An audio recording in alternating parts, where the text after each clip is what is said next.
آپ صلی اللہ علیہ وسلم زخموں سے اتنی تکلیف میں تھے کہ یہاں پہ جو ہے آپ صلی اللہ علیہ وسلم نے ظہر اور عصر کی نماز جو ہے بیٹھ کے ادا کی۔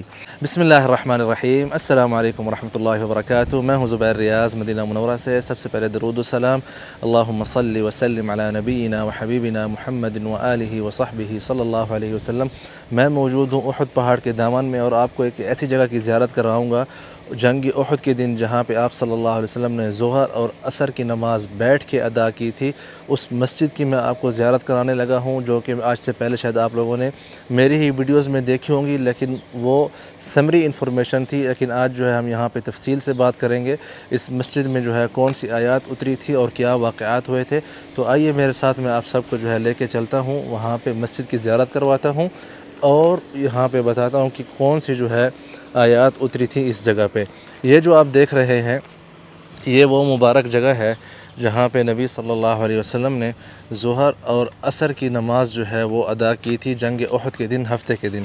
اور یہاں پہ جو آیات اتری تھی وہ یہ تھی کہ اعوذ باللہ من الشیطان الرجیم یا ایہا الذین آمنوا اذا قیل لکم تفسحوا فی المجالس فافسحوا یفسح اللہ لکم، کہ اے مؤمنین، اگر آپ لوگوں کو کہا جائے کہ کھلے ہو کے بیٹھو مجلس میں تو کھلے ہو کے بیٹھا کرو، یفسح اللہ لکم، تاکہ شکر۔ تو یہ آپ دیکھیں یہ وہ مسجد ہے۔ میں آپ کو بتاتا ہوں کہ کیوں یہ آیات اتری تھی، اس کی میں ابھی آپ کو تفصیل بھی بتانے لگا ہوں، یہ آپ دیکھتے جائیں، ٹھیک ہے۔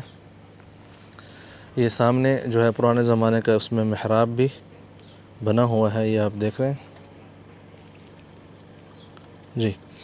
تو ہوا یہ تھا کہ جب آپ صلی اللہ علیہ وسلم نے احد کے دامن میں اس طرف جو ہے جب آپ صلی اللہ علیہ وسلم نے پناہ لی تھی صحابہ کے سمیت، تو صحابہ جو ہے وہ سامنے جو ہے اس طرف کے پیچھے جو ہے آپ صلی اللہ علیہ وسلم نے پناہ لی تھی، تو صحابہ جو پہاڑ کے ادھر ادھر، کچھ پہاڑ کے اس طرف چلے گئے تھے، کچھ اس طرف۔ اللہ پاک سورۃ النساء میں فرماتے ہیں اذ تصعدون ولا تلوون على احد والرسول يدعوكم في اخراكم، شکرا یا ولدی ما ابغى، اذ تصعدون ولا تلوون على احد والرسول يدعوكم في اخراكم فاثابكم غما بغم لكي لا تحزنوا على ما فاتكم ولا ما اصابكم والله خبير بما تعملون، کہ جب آپ لوگ پہاڑ پر چڑھے جا رہے تھے اور رسول جو ہے تمہیں پیچھے سے پکار رہے تھے، لیکن آپ لوگ جو ہے پیچھے مڑ کے دیکھ بھی نہیں رہے تھے۔ تو اس کے بعد جب کفار مکہ یہاں سے چلے گئے اور نبی صلی اللہ علیہ وسلم اس چوٹی کے پیچھے سے جو ہے صحابہ سمیت یہاں پہ آئے، جو کچھ صحابہ ساتھ تھے، حضرت ابوبکر صدیق، علی بن ابی طالب، عمر بن خطاب رضوان اللہ علیہم، اور بھی بہت بڑی تعداد میں صحابہ ساتھ میں تھے۔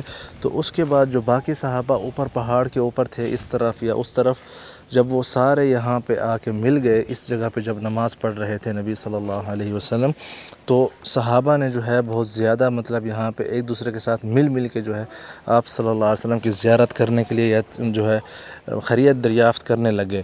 آپ صلی اللہ علیہ وسلم زخموں سے اتنی تکلیف میں تھے کہ یہاں پہ جو ہے آپ صلی اللہ علیہ وسلم نے ظہر اور عصر کی نماز جو ہے بیٹھ کے ادا کی۔ تو جب صحابہ کا رش لگ گیا یہاں پہ تو آپ صلی اللہ علیہ وسلم کو بہت تکلیف ہوئی، تو آپ صلی اللہ علیہ وسلم مطلب ہے کہ کچھ نہیں کہہ رہے تھے، تو اس پر جو ہے قرآن شریف کی آیات اتری کہ آپ لوگ جو ہے کھلے ہو کے بیٹھو، تاکہ اللہ پاک بھی آپ لوگوں کے لیے کشادی کا جو ہے مطلب ہے کہ سامان پیدا فرمائے۔ اس طرح مطلب مفہوم بنتا ہے آیت شریفہ کا۔ تو یہ وہ جگہ ہے جہاں پہ آپ صلی اللہ علیہ وسلم نے ظہر اور عصر کی نماز پڑھی تھی۔ یہاں پہ آپ نے بورڈ بھی دیکھا ہوگا، میں آپ کو وہ بورڈ بھی دکھاتا ہوں۔ اس کے اوپر لکھا ہوا ہے مسجد الفسح یا ایھا الذین آمنوا اذا قیل لکم تفسحوا فی المجالس فافسحوا، ٹھیک ہے۔ یہ دیکھیں احد موسک الفسح، یہ آپ ٹھیک ہے جی۔ تو یہ وہ مقام ہے۔ میں امید کرتا ہوں آپ لوگوں کو یہ ویڈیو پسند آئی ہوگی، تو اسے شیئر ضرور کریں تاکہ جو ہے باقی دوست احباب بھی آپ کی یہ ویڈیو دیکھ سکیں۔ بہت شکریہ، السلام علیکم ورحمۃ اللہ۔